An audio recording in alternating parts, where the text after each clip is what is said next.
After my grandmother died, I became an orphan completely. But on the 7th day after her death, someone suddenly came to the house. He handed me a confidentiality agreement. When I read its contents, it felt like a thunderbolt striking the crown of my head. I was, it turned out, the illegitimate son of Jiang Ping, the richest man of the Jiang family.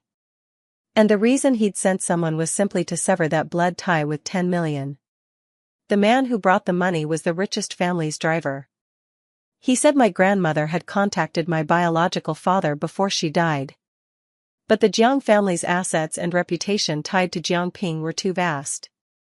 Such a scandal couldn't suddenly be exposed. And besides, the Jiang household is in the middle of a leadership transition. My biological father doesn't want any unexpected incidents to occur at such a critical moment. I understood. To my biological father, I was a stumbling block on his road to success. A little money and I could be pushed aside. I snorted and shook my head, crossed out the sum of money written on the confidentiality agreement. Then I signed my name and pressed my thumbprint. Thanks, I don't need the money, and I don't need a father either. Goodbye, don't see me out. The driver stared at me in astonishment, unable to recover for a long moment. Eventually he could only walk away in shame. At first, when I heard there was a father, I was secretly delighted. I had been grown up being scolded as a bastard. My hunger for paternal love was fiercer than anyone else's. I only learned how to hide. I hid so well that not even my mother noticed before she died. My mother died when I was 7. She sank into depression and never recovered. Looking back now, she was truly a strong woman. If it had been an ordinary woman, she would have killed herself long ago. Abandoned by the one she loved. Pointed at and whispered about by everyone, a stinking bitch, a loose woman, a cheap slut carrying another man's child. Those attacks, one after another, hurt more than real bullets ever could. My mother was too foolish. After the driver left, thinking of all the wrongs she had endured over the years, I wept my eyes out. If she had known that the man she loved, the man she called Sophia in her heart, was the kind of beast who wouldn't even acknowledge his own son, she would have crawled out of her grave to strangle him. But thinking more carefully, Mom shouldn't be that kind of person. She was so kind, otherwise she wouldn't have kept her identity as a wealthy man's illegitimate child hidden even unto death. Mom was disappointed in that man. But she had high hopes for me. She must have wished that I could live happily like an ordinary person. That I wouldn't, under the influence of a rich family, grow into a beast. I have kept my mother's last words to me carved into my heart. Son, I'm sorry. From now on you'll have to walk the road alone. Remember, rely on yourself for everything, don't expect anyone else, and live strongly. Mom will watch over you from heaven, watching my Ethan become the brightest star. I was 7 that year. But when Mom stopped breathing, I somehow turned into a 17-year-old. Overnight. I began to become extremely sensible. I never went out to play. Because I knew Mom died because the family had no money. Grandma borrowed from every relative and even mortgaged the house. To pay off the debts, she worked night shifts as a nursing assistant in the hospital. Day after day after that, year after year. I did only 2 things every day. Study hard, collect scrap. Until the year I turned 17. I would take odd jobs during summer vacation because they paid more than collecting scrap. Over all those years, through trials and small gains, I had managed to save more than 200,000. Sometimes I couldn't even imagine how I had managed to save so much in 10 years. Ding ding ding. The rapid ringing of the phone pulled me out of my painful memories. It was a call from my homeroom teacher. I set down my grandmother's portrait and answered. Ethan, everything's been arranged, you can come live at the dorm now. Thank you, teacher. It's nothing, Ethan. I know something happened at home and your emotions must be affected. But your teacher still wants to say, there are only 2 months left until the college entrance exam. The best way to honor a deceased loved one is to prove to them that you'd become a better person. You know what the teacher means, right? Thank you, Teacher Emitley. I understand. Emily was my homeroom teacher and she had high hopes for me. It was because my grades were always outstanding, leaving the second place Ethan in the dust. My good grades weren't because I was particularly smart. More than that, it was my effort. From the year I was 7, the first thing I heard the teacher say was that studying could change your fate. Knowledge can earn you more wealth in the future. So all I heard was that it could make more money. I threw myself into studying with everything I had. Even when I was picking through scrap, I was memorizing texts and reciting poems. I did practice problems every day, and I wouldn't go to bed before midnight. I fell asleep every night listening to English words. I would wake up early, before 6 in the morning. On the way to class I wore headphones and reviewed vocabulary. When others looked at me with envy and admiration, they assumed I must be some kind of genius. In truth, only I know the hardships I endured studying all these years. While other classmates spent their free time and holidays playing Honor of Kings, going to anime conventions, shopping, or taking hobby classes, I even reviewed calculus while doing odd jobs. The college entrance exam was fast approaching. On the day the results came out, the teacher grabbed me and had me wait in front of her computer for the scores. She sat there, trembling with excitement in her hands and feet. When she asked me about my estimated score, I remained calm like a wax figure. I didn't find any mistakes. Teacher Emily was dumbstruck, so excited she could hardly speak, her eyes glistening. I was her most capable student, a rising star in her teaching career. Of course, she wasn't just trying to embellish her resume. She knew my circumstances and, more than that, treated me like one of her own children. These 3 years, I could feel Teacher Emily's care and affection for me firsthand. And naturally, if my grades had placed me first in the city, or first in the province, there would have been a lot of money to be had. I was largely aiming for that too. Before long, the head teacher's office filled with many teachers. Most of them taught me. Later even the school leaders arrived. They were all waiting on my results. The head teacher's hand hovered over the mouse, repeatedly clicking. Refreshing the inquiry page again and again. Teacher Emily tried to ease the awkwardness. I wasn't this nervous even when I gave birth. The other teachers were surprisingly calm. They had already begun discussing where to display my honor when recruiting new students next semester. The principal and the dean were also figuring out which big company to woo for sponsorship. At last, my exam results were released. 715 points. That score stunned everyone. In all these years no college entrance examinee had ever achieved such a high mark. Not to mention the top scorer of a single province, several provinces together wouldn't be an issue. The teachers were jumping for joy like a bunch of children. Many of them cried. As for me, I remained composed and unruffled. Because I knew my road ahead was still very long. Sure enough, a few days later, news about Ethan, the top scorer of 9 provinces, began to explode everywhere. That day I went to my grandmother's and mother's graves. I cried my heart out all morning. I told them I hadn't let them down. And that from now on I would do even better. But just then a call came from an unknown number. The last 4 digits were 9999. I had an inexplicable hunch that it was my biological father, whom I had never met. This time I didn't refuse. I desperately wanted to know what kind of man this heartless, beast-like richest man really was. His appearance, the sound of his voice, and the reason he was seeking me.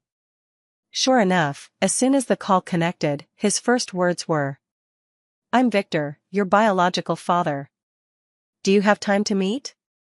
The words were cold, haughty, even through the phone you could feel that sense of unfamiliarity. Fine. I was equally icy. I went to the address he gave and arrived at Jiang Corporation. The building is a landmark in Jiangping City, soaring 99 stories. In the lobby I gave my name without preamble. The security guard reacted like a lapdog, groveling as he led me to Victor's office. Victor's office was surprisingly large.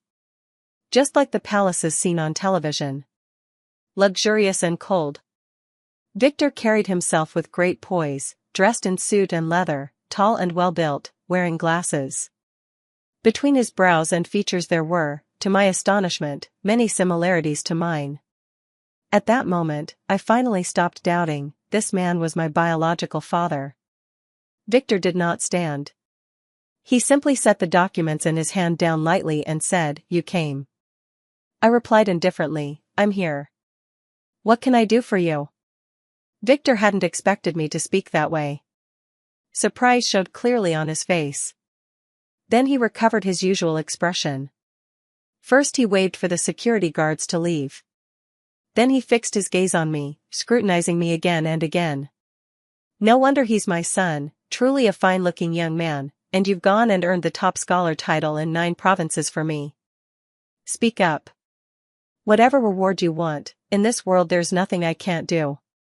Don't be shy, ask boldly." I gave him a disdainful glance, nearly letting out a cold laugh. "Watch your words, Mr. Victor, we have nothing to do with each other." Victor froze in place, astonished, his face registering disbelief. Then he shook his head and smiled.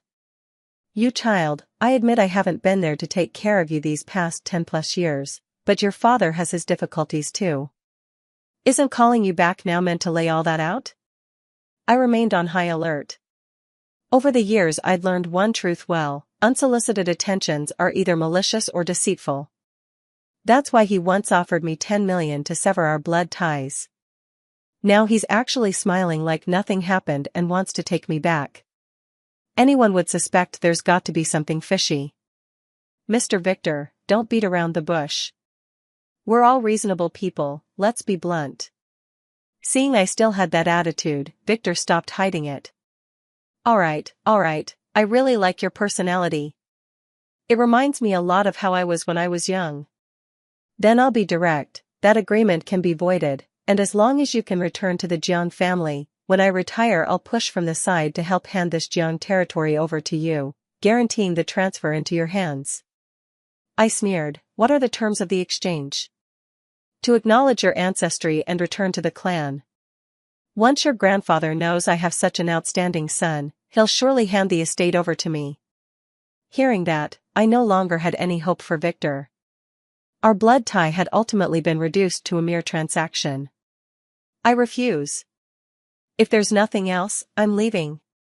I said without an ounce of feeling, and turned to go.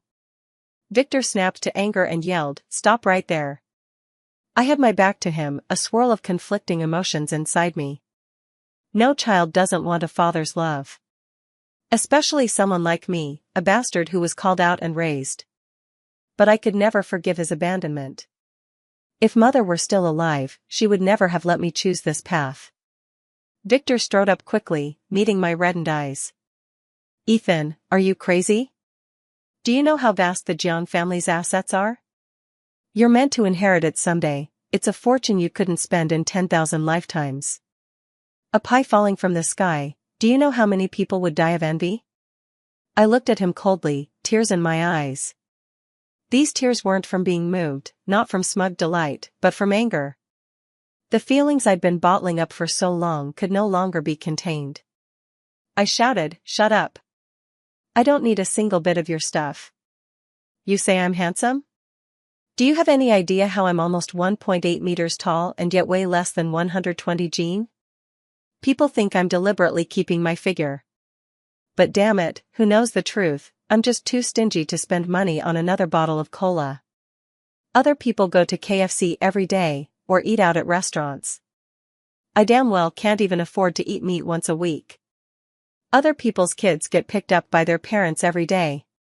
For all these years I've come home alone with my face smeared in shame. 7 years old, I was only 7. Do you think I'm not scared? I am. But what good does being scared do? I'm a fatherless child, a bastard. You can sit there with your lucky little schemes and enjoy the fruits of it. I grew up, became independent, became someone everyone stared at, and only then did you think of me. Who saw the suffering I endured for 17 years? Victor was stunned by my shout, frozen for a long moment. At last a look of remorse appeared on his face. He grasped my shoulders with both hands and spoke tenderly. "Ethan, actually Dad loves you too. Get out. I roared, wrenching his hands away. Don't touch me, take your filthy hands off me. Love? You deserve love? You chased your own pleasure for a moment. Where was your love when my mother died sick at her bedside? Love? When I needed a father's love most, not even a dog did I see. If it wasn't for me becoming the top scorer in 9 provinces, even if that confidentiality agreement turned to bone and dust, you still wouldn't take it out to look at it, would you? In Victor's regretful gaze, a sheen of tears now surfaced. Perhaps in that moment he realized how calculative he had been. How cold-blooded and heartless. Like a beast. I stared at him with contempt as if looking at a pile of trash. Then I let out a cold, derisive laugh and turned to leave. Victor stood there like a fool, frozen in place. I sorted out my emotions and went back to school to continue previewing my university courses. The teacher had called me and said that Peking University and Tsinghua had both reached out. They said not only would they waive all tuition, but there would be scholarships as well. Teacher, let me think about it. But I didn't want to stay in the country. I wanted a different environment, to get out of Su Jiaoyin's sight. I never wanted to have anything to do with him for the rest of my life. Teacher immediately didn't pressure me. She suggested, if you're not in a hurry you can wait a few more days. The principal says the top 3 international universities are all contacting him now. We'll see what spots he can try to secure for you, and I'll let you know. Thank you, teacher. Teacher immediately noticed something off with my mood. After pressing me a bit I brushed it off. I didn't want her to worry about me. She assumed I was anxious about studying abroad and money. She suddenly mentioned that she had not previously asked me to tutor a friend's child because the college entrance exams were approaching and she didn't want to affect me. Now that it's summer break, I could take it on. The family is well off. As long as their child improves, a generous bonus is guaranteed. When I heard there was big money to be made, I readily agreed. I also wanted a change of identity to ease the suffocating mood. Soon. The other party's father called me. It turned out to be the Su family, quite well known in Jiangping. The Su family is in the pharmaceutical business, so they were very wealthy. I felt reassured. Before long, the driver sent by the Sus came to pick me up at the school gate. When the driver heard I was the provincial top scorer, he was extremely polite in his words. He even asked if I could give him a copy of any useless class notes and the like. I handed him a book on impulse. I didn't mind, my notes from over the years were piling up into a mountain.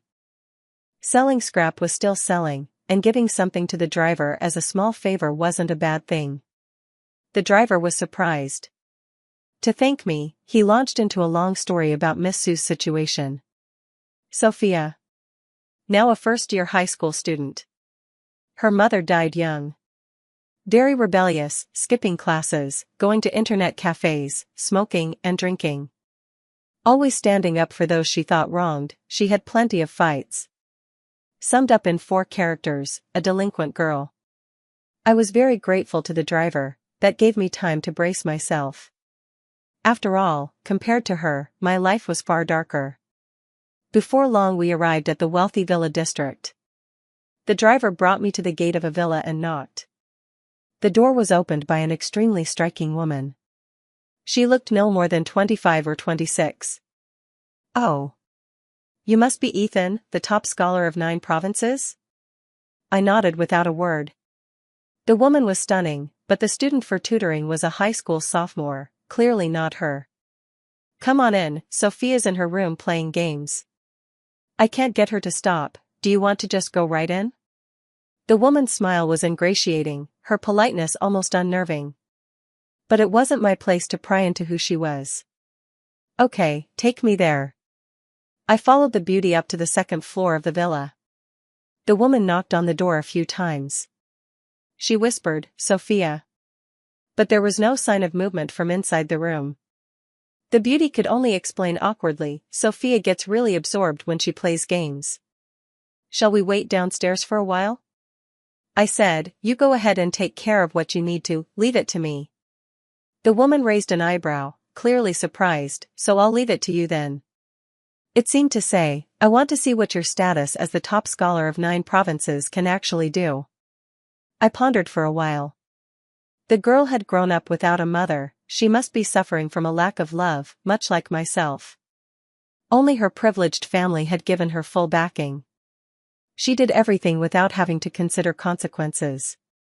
Because someone would always wipe her mess. But the girl liked to stand up for the wronged. Her intentions couldn't be bad, rather, it was a form of venting. The way to deal with such a person was to tell a story even more tragic than hers. And my own personal experience was a living, breathing example. I don't know why. Suddenly I felt like letting it all out. I began to ramble about how my mother left me when I was 7. I leaned against the door. Once I started, I kept talking for over an hour.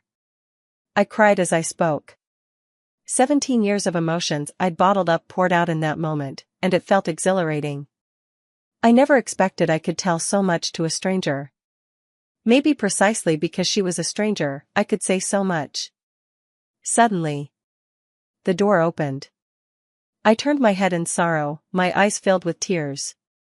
The girl named Sophia. Chewing gum. Wearing tiny shorts that rode up, a pair of pale, beautiful legs stretching straight upward. She wore shoulder-length short hair, delicate features, hanging on her oval face with an almost indescribable beauty. Sophia kept her head down, as if looking at her own shadow. We met each other's gaze for a moment. Sophia opened the door. Come in. A smile tugged at the corner of my mouth, after all, still a little girl. So easily moved to empathy. But I didn't bring up studying as soon as I went inside. We started talking awkwardly at first. Then she seemed to have been opened like a latch and began to pour out words without stopping. As she spoke, she cried even more bitterly than I did. It turned out the beautiful woman downstairs was her stepmother. Her father Richard, because of his busy work, almost never came home. Although she grew up in a privileged household, she felt not an ounce of affection. All her rebellious acts were attempts to get Richard's attention. I became like a listener, hearing the girl's heart and walking into her inner world. Perhaps in Sophia's eyes, I was a stranger too. Only then could she pour out her heart freely. We talked like that for the whole afternoon about the tutoring. I didn't say a single word about it. When it was time to leave, I left her with one sentence. You should cherish the present. You still have a father who loves you. Don't, like me, wake up only after you have nothing. After I returned to school, I slipped back into study mode. Because I knew this tutoring was most likely going to fall through. This encounter was nothing more than 2 miserable people confiding in each other. Then, each went on to walk their own life. I remember my mother's last words deeply. Ethan, you must rely on yourself, others can't be depended on. Her words always echoed when I wanted to give up or take a rest. Perhaps my mother knew as much. For the rest of my life I would have no one to lean on. Sophia's life, however, was the exact opposite. But that very night I received a call from my homeroom teacher. He said Richard had just gotten off the plane and wanted to see me, said he wanted to have a proper talk and, while he was at it, settled a fee for today's tutoring. I was a little surprised, because I hadn't been giving any extra lessons today, and the person who contacted me before had been the driver.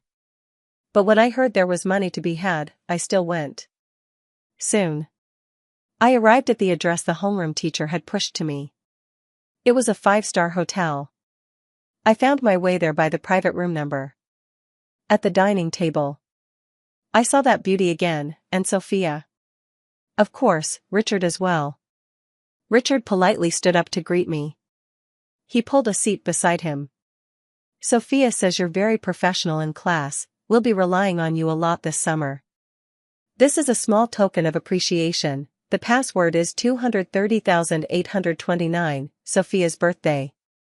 Richard said that as he handed me a bank card. He didn't state an exact amount, but I knew the gesture would not be small. I didn't exchange any small talk, I thanked him straight away. Then I tucked it into my pocket.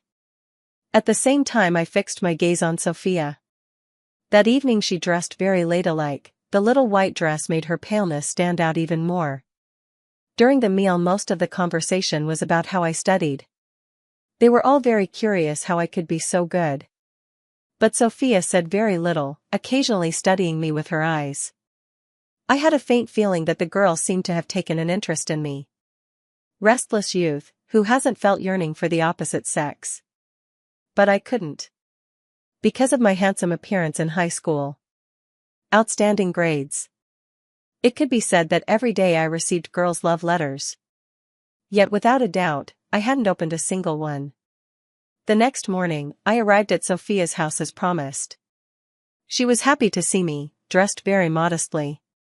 Her face wore a light makeup, and she had sprayed on perfume. In every gesture there was a quiet, gentle smile. I became even more certain in my heart, the girl was indeed in heat. Her little schemes were nothing more than attempts to create more time with me. Of course I couldn't respond, because I know that what you can't have is the most desirable. I would use her little tricks to cram back the cultural knowledge she had lost over the years. She might hate me in the future, but I didn't mind. First, I could make her better. Second, I could make money. Sophia had prepared thoroughly this time. Various study materials for the first year of high school were laid out on the desk. But when I opened them, they were all brand new. I took out a set of test papers I had prepared in advance. I started her off with a physics paper, thinking to gauge her level. But when Sophia picked up her pen, she got stuck on the first question. She cast at me that pitiably hopeful little look I found impossible to resist. I was mortified. When a girl is smitten, every movement, every glance craves the other's attention. I turned my back coolly and sat on the head of the bed. Do it. If you know it, answer. If you don't, guess. Time starts now. Sophia could only turn away sullenly and begin doing the exercises. But as I expected, in less than 10 minutes she shyly handed the paper to me. Teacher Ethan, please take a look. I glared at her with a cold face, skimmed it briefly, and then threw it aside. You're something else, every multiple choice answer is C, and you can't do a single fill-in-the-blank or long question. Sophia felt no shame at all. Instead she teased, teacher always says, if you don't know, pick C. I shook my head. This afternoon I'll prepare a first-year middle school test for you. Let's see where you need to start catching up. Sophia hurriedly said, no need, let's start from elementary school. I was stunned for a moment. But Sophia was lively and suggested I accompany her shopping. Besides, the placement test papers weren't ready yet and wouldn't be prepared until the afternoon. At first I refused, since she could print them out on her computer. But Sophia insisted, if you just promise to spend the morning with me, I'll do whatever you say and study properly. I weighed it left and right, and still agreed. After all, trading one morning for a peaceful summer vacation seemed worthwhile. But I had underestimated her shopping appetite. I became her porter.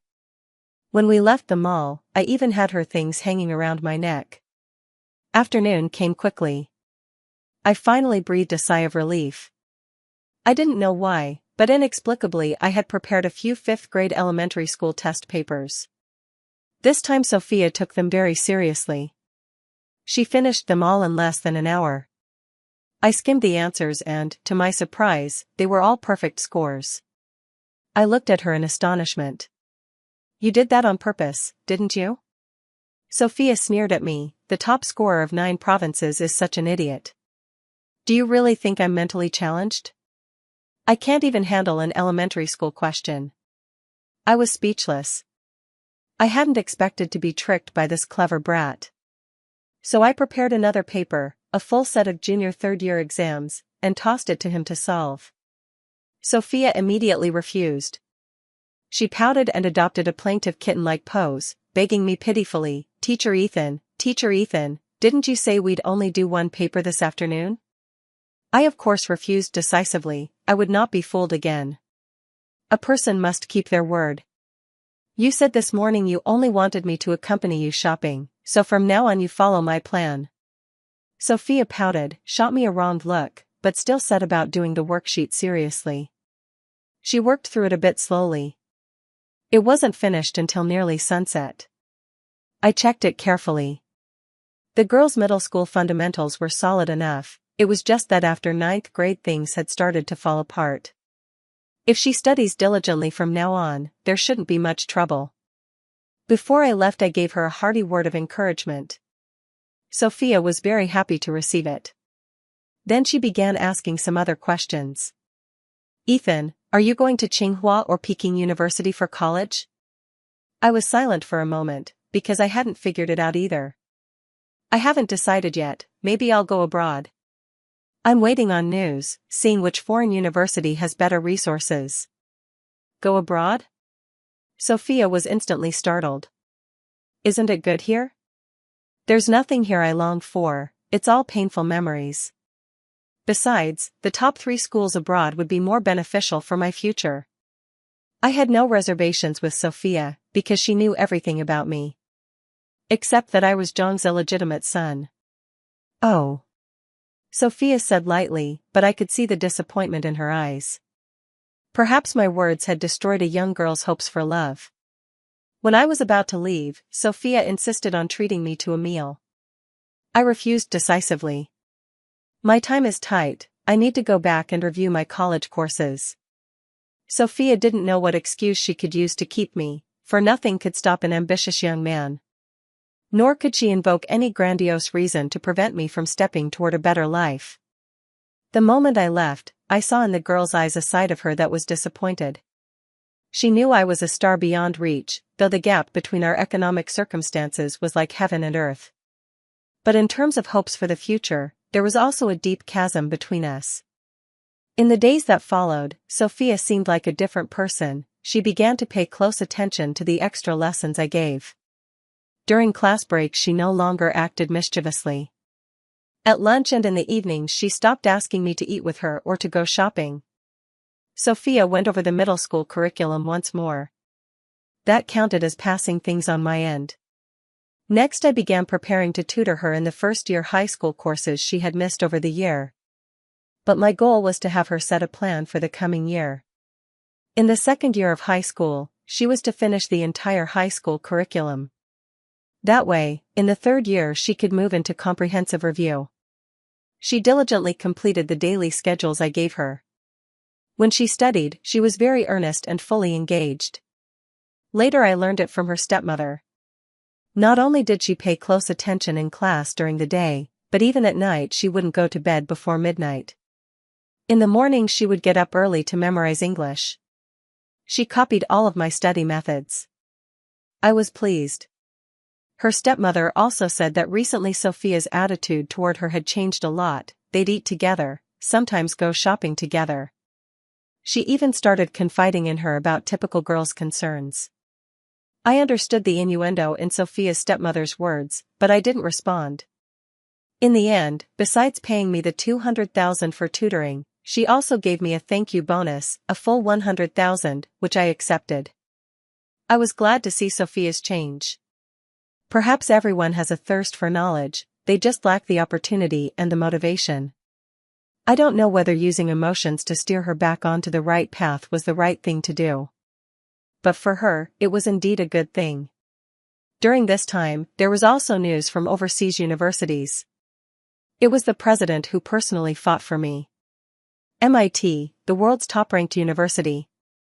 After learning about my background and reviewing my academic evaluations, they agreed to waive all my tuition and fees. That was truly an offer I couldn't refuse. I had also made my final decision. I was going abroad to further my studies. And just the day before I was due to leave, my birth father's driver found me again. He handed a will to me. It was 20% of Jiang Group's shares. The driver said, "This is your father's sincerity.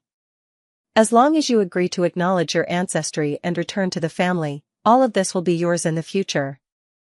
As he spoke, he took out a stack of property transfer papers. These are 15 properties and shops, valued at no less than 50 million. You must consider this carefully. To be honest, your father has another son, but that kid is a spendthrift. All he does is play around and squander money. He caused your father a lot of worry. I cut him off decisively. I appreciate your concern, but I have nothing to do with him. His reckless spending is not my business. The driver, seeing my coldness, hurried to dissuade me. Ethan, I know your grades are excellent, but today's world doesn't hand you wealth just for good marks. If you inherit your father's estate, you could leap to the top overnight. You don't need to worry about that wastrel. Your father has decided to wash his hands of him. He got into trouble a few days ago. He was hosting debauched parties at sea and your grandfather found out, flew into a rage, and he's been sent to a juvenile detention center. If you come back now, your branch of the family can keep its assets. You don't want to embarrass your father, do you? I couldn't help but sneer and shake my head. In the end, my biological father still saw me as a bargaining chip. He simply wanted to secure his position as the heir of the Jiang family. Uncle, what you're saying has nothing to do with me. My surname is Gao, not Jiang. Whether the Jiang family lives or dies has not a single thing to do with me. Leave. The driver pulled out a sheet and called out, but you are his own flesh and blood, this is a paternity test. I snatched the document, didn't even look at it, and tore it to shreds. Are you trying to guilt-trip me? I'll say it again, I have an orphan certificate. I'm an orphan. Then I scattered the pieces all over his head. I walked away without looking back. What I longed for wasn't a life of dazzling wealth, I wanted a home. I yearned for a father's love. Even if Victor came to me himself, penniless, and sincerely confessed his sins, I would forgive him. But now, I absolutely will not forgive him. The next day. August 29th. It was also the day I packed my bags and left the country. That morning I took the bank card Richard had given me and withdrew the meeting gift he had given me back then. I had etched that date deeply into my heart. Today was Sophia's birthday. During the day the driver called me and asked me to attend Sophia's birthday. I refused. But after much thought I still went to a gift shop. I bought a pair of pearl stud earrings and a birthday card. Those earrings on her ears would surely make her even more beautiful. Sophia was a beautiful girl who made people involuntarily take a second look. I was no exception. I admit, my feelings for her had gone beyond an ordinary boy-girl relationship. But I also knew she was still an emotionally immature girl. Perhaps she only had a longing for love. When she truly grew up she might not still like me. Yet I had already fallen deeply for her. But for this affection I could only bury it in my heart. I wrote a line of blessing on the card. May your eyes hold light, your heart hold love, and everything you see be beautiful. Happy 16th birthday. Then I called the driver and told him to deliver this blessing into Sophia's hands. The driver insisted on taking me to the airport as he watched me dragging my suitcase. I didn't refuse. Wandering in a city that felt both familiar and strange, it seemed better to set out sooner rather than later. After saying goodbye to the driver, I handed him some notebooks as well. During the long wait at the airport, Sophia messaged me and called. I didn't pick up or reply. I don't like parting, and I dislike farewells even more. What should I say? Like when we first met? I don't know if I can hold back the feelings inside me, whether they'll erupt. So I chose silence. But fate had other plans. Just as I was about to check in. Ethan, you thief. I heard the familiar voice, Sophia's. I spun around and, in the crowd, saw her at a glance. Sophia in sportswear, those dazzling pearl earrings in her ears, her face streaked with tears, so painfully beautiful it took my breath away. I froze where I stood, not knowing how to face her. Embrace her, stay, or say goodbye? Clearly, none of those fit my nature. Whatever the case, I still walked away decisively. But my heart, for some reason, thudded and ached. Could my feelings for the girl be this deep? Just seeing her cry was enough to make me hurt faintly. I denied it fiercely inside. Ethan, no, you can't have emotional attachments. Your road ahead is long, you mustn't, because of a single relationship, ruin your own future. There's no way I would give up studying abroad for her. That's utterly ridiculous. Before I could react, Sophia ran toward me without restraint. She grabbed me in a single embrace, holding me so tightly as if she were using up all her strength. "Ethan, you thief, you wicked man." Sophia's sobs were wrenching, drawing everyone's attention in the airport. The handsome men and beautiful women became a striking backdrop in that moment. "You decided long ago to go abroad, why didn't you tell me sooner? You stole my things, do you really intend to just leave like this?" I was stunned.